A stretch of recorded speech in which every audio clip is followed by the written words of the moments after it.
Hey there, English learners. Welcome back to the Master Talk English, your go-to podcast for learning English the fun, natural way and improving all areas of your life.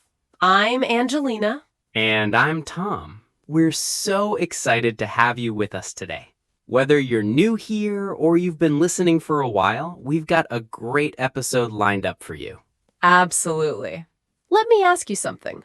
What do you think is the one thing that can make or break your success, whether it's learning English, staying fit, or reaching any goal? That's an interesting question. Let me guess. If there's one thing that truly determines success, it has to be self-discipline. It's what keeps us moving forward even when motivation fades. You're absolutely right. And now that you mention it, I've been struggling with self-discipline lately.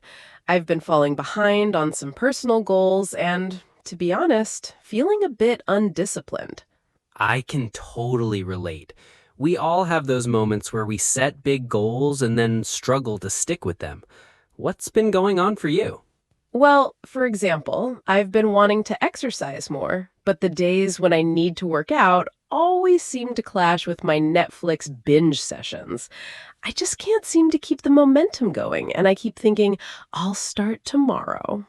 The classic "I'll start tomorrow" syndrome. We've all been there. But hey, this is exactly why we're talking about self-discipline today. Because without it, we end up procrastinating and losing sight of our goals. Exactly. So, in today's episode, we're going to break down how to build self-discipline, why it's crucial for success, and how we can stay motivated even when things get tough. Yes, and the best part, we've got some practical tips to share that'll help you stay disciplined in both your English learning and other areas of your life. And as always, we've got a special treat for you, our free PDF guide for today's episode, which includes key takeaways, comprehension questions, and grammar exercises. You can use it to reinforce what you learned today and keep improving your discipline and English. And don't forget, we'll also be introducing some new intermediate level vocabulary throughout the episode. These words and phrases will help you sound even more natural when you speak English, and we'll be breaking them down in Charlotte's vocabulary section later on. So stick around because this episode is packed with practical insights that will help you build self-discipline and take your English skills to new heights. That's right. Whether you're looking to build better habits, improve your speaking confidence, or just get better at staying focused, this episode is for you. All right, let's get started with today's topic, how to build self-discipline and stay consistent on the path to success. Let's kick things off with the first tip. Start with tiny habits. If you're aiming to build self-discipline, focusing on small, manageable habits is a great way to begin.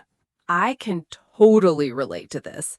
Every year, I set huge goals like working out for an hour every day or eating perfectly. And every year, by mid-January, I'm already overwhelmed and burned out. It's frustrating because I can't keep up with such big expectations. Oh, I know exactly what you mean. New Year's resolutions can be so tempting, but they can also lead to burnout if we try to do too much at once. The key is to start small and build momentum. Exactly. I've realized that when I focus on tiny habits, like committing to just 8 minutes of exercise each day, I'm more likely to stick with it. It feels more manageable, and over time, it builds up. That's it. Tiny habits done consistently help you build momentum. Like you said, 8 minutes of exercise every day seems small, but over a few weeks or months, it can really add up. Yeah, it's the same with language learning. Instead of committing to study English for an hour, commit to just 8 minutes of practice a day, whether it's reading, listening, or learning a new word. Over time, that small habit will turn into progress, and you'll feel more confident without feeling stressed. Remember, consistency is key. Exactly.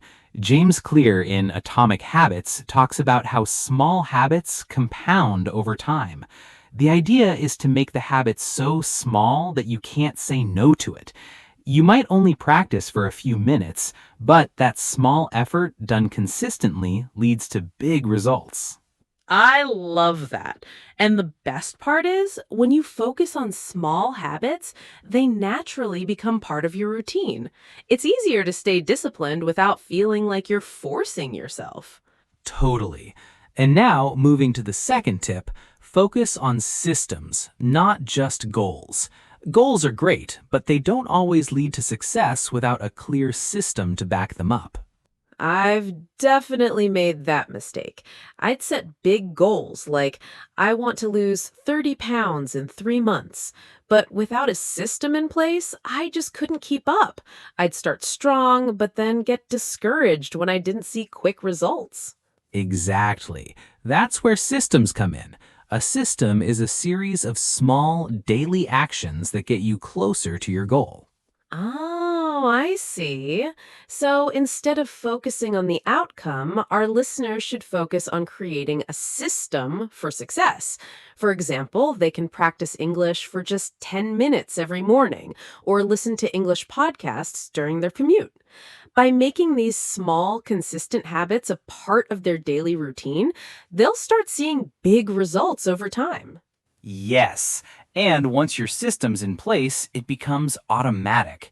You don't have to rely on motivation. You just follow the routine, no matter how small it seems. I like that. When I focus on building a routine, I'm not stressing about the end goal, just about following through with the system I've set up. Exactly. Systems are what keep you on track. With the right system in place, you're less likely to burn out or give up because your actions become consistent and automatic. Right. It's like creating a path that leads you to your goal without all the bumps and detours. Once the system is in place, it becomes second nature. Exactly. And that leads us to the next tip. Make habits attractive. If you make a habit fun, sticking with it becomes a whole lot easier. I totally agree. When I started exercising, I used to dread it, but then I started making it enjoyable. I'd listen to my favorite music or watch a funny TV show while stretching. Suddenly, working out wasn't such a chore. Exactly. The same approach works for English practice. If you find ways to make it enjoyable, like watching an exciting English show or treating yourself after a study session, it makes the process so much more fun. That's a great idea. If our listeners reward themselves after practicing English, like with a small treat or a fun activity, it'll keep them motivated. It's like bribing yourself to learn, but in a good way. Well, who doesn't love a little self-bribery? Positive reinforcement is powerful. When you pair good habits with rewards, it makes it more likely you'll stick with them. Your brain loves rewards, and it'll strengthen the habit over time. So, making habits attractive by pairing them with rewards means I'm more likely to stick to my goals, whether it's fitness or language learning. Who knew being disciplined could involve snacks and TV? Right. Discipline doesn't have to be a boring task. And that leads us to the next tip, designing your environment for success. The truth is, your surroundings can either help or hurt your discipline. Oh, I can definitely vouch for that. When my desk is cluttered or I've got snacks all around me, I get distracted really quickly. Like a setup for disaster. If your environment doesn't support your goals, it's way too easy to give in to distractions. Exactly. That's why I've started keeping my workout clothes right by my bed and my gym bag near the door. That way, I'm reminded to exercise first thing in the morning. I also move the snacks away from my desk to avoid temptation and stay focused. Smart move. The key is to make it easier to follow through and harder to procrastinate. Exactly.